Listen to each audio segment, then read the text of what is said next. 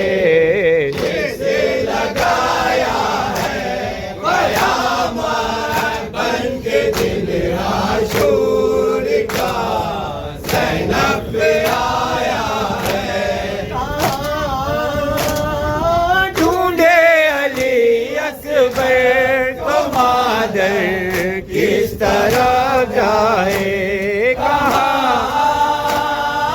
ڈھونڈے علی اکبر کو مادر کس طرح جائے اندھیری رات ہے بے شیر نے جنگل بسایا ہے قیامت بن کے دن عاشور کا زینب پہ آیا ہے دیا ویران ایک جھولا اجاڑا ایک مادر کو کیا ویران ایک جھولا اجاڑا ایک مادر کو پتا ہے قاتل اصغر تیرے کیا ہاتھ آیا ہے صدا زہرا کی آتی ہے اٹھو غازی سہارا دو صدا زہرا کی آتی ہے اٹھو غازی سہارا دو میرے بیٹے نے تنہا لاشے اکبر اٹھایا ہے قیامت بن کے دن حسین امام حسین کربلا میں جا بنا ابن حسن دولہا سلامی کربلا میں جا بنا ابن حسن دولہا جو دیکھا عارسی مسر بہت روئے دلہن دولہا جو دیکھا عارسی مسر بہت روئے دلہن دولہا دلہن کے واسطے بیوٹا گیا رد سال کا جوڑا دلہن کے واسطے بیوٹا گیا رد سال کا جوڑا چلا خیمے سے میدان کو پہن کر جا کفن دولہا چلا خیمے سے میدان کو پہن کر جا کفن دولہا سلام کربلا میں جا بنا ابن حسن دولہا دلہن نے آس کے پکڑے کہاں جاتے ہو تم